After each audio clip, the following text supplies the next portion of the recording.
Hello, ఇప్పుడు నేను వంకాయ టమాటా ప్రిపేర్ చేస్తున్నాను. దానికి గాను వంకాయల్ని కట్ చేసేసుకొని ఉప్పు నీళ్ళలో వేసి పెట్టుకున్నాను నల్లగా అవ్వకుండా. దానికి ఇప్పుడు మసాలాలు జీలకర్ర మెంతుల పొడి, మిరియాల పొడి, ధనియా పొడి, కరివేపాకు, పసుపు, ఉప్పు, గరం మసాలా తీసుకున్నాను. అండ్ ఉల్లిపాయలు, పచ్చిమిర్చి తీసుకున్నాను. ఇప్పుడు ప్యాన్ పెట్టుకొని స్టవ్ మీద ఆయిల్ వేసి, ఆయిల్ వేడెక్కిన తర్వాత ఫస్ట్ ఆవాలు జీలకర్ర వేసుకోవాలి. ఆవాలు జీలకర్ర చిట్పటన్న తర్వాత ఉల్లిపాయలు, పచ్చిమిర్చి వేసేసుకొని అవి కొద్దిగా ఫ్రై అయిన తర్వాత మనం ఆల్రెడీ తీసుకున్న పసుపు, ఉప్పు, జీలకర్ర మెంతుల పొడి, కరివేపాకు, ధనియా పొడి, గరం మసాలా ఇవన్నీ వేసేసి మంచిగా ఫ్రై చేసుకోవాలి. ఒక ఆనియన్ తీసుకున్నాను, ఒక ఫుల్ ఆనియన్. ఇది కొద్దిగా ఏంటంటే ఆనియన్ ఎక్కువ వేసుకుంటే మనకు కొద్దిగా గ్రేవీ లాగా వస్తుంది కర్రీ. చూసారు కదా. ఇప్పుడు ఇంక ఇవన్నీ మసాలాలు కూడా వేసేసుకొని మంచిగా కలిపేసుకోవాలి.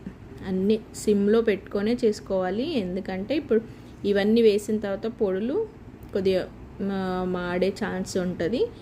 సో అన్నీ సిమ్లో పెట్టేసుకొని మంచిగా ఫ్రై చేసేసుకొని ఇవి ఫ్రై అయిన తర్వాత దీంట్లో నేను కొద్దిగా ఇంగువ కూడా వేసుకుంటున్నాను.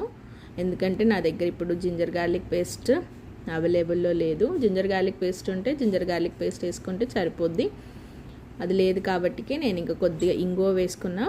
అది ఫ్రై అయిన తర్వాత మనం కట్ చేసి పెట్టుకున్న వాటర్లో ఉప్పు నీళ్ళలో వేసి పెట్టుకున్న వంకాయ ముక్కలు వేసి నూనెలో మగ్గించుకోవాలి. మంచిగా మగ్గిపోయిన తర్వాత టమాటా ముక్కలు వేసుకోవాలి. ఇవి రెండు మంచిగా మళ్ళీ ఆయిల్లో మగ్గనించాలి. ఇప్పుడే మూత పెట్టకూడదు. వంకాయలున్న టమాటో ఫస్ట్ మనకి ఆయిల్లో మగ్గాలి.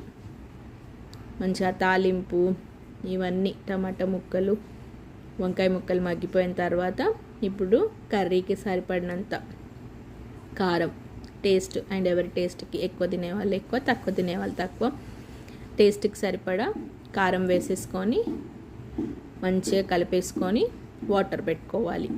ఇంకా వాటర్ పెట్టుకొని సిమ్లో పెట్టేసుకొని మంచిగా మగ్గనియాలి. చూసారా అన్నం ఎంత మంచిగా వచ్చిందో. సిమ్లో పెట్టేసి ఉడికించుకుంటే మంచిగా వంకాయ ముక్కలు ఉడికిపోయాయి, టమాటా ముక్కలు ఉడికిపోయాయి, కర్రీ కూడా సూపర్ అయింది. నేను ఇంకా అన్నీ ఫస్టే వేసాను. కొత్తిమీర ఉంటే కొత్తిమీర వేసేసుకుంటే టేస్టీ వంకాయ టమాటా రెడీ.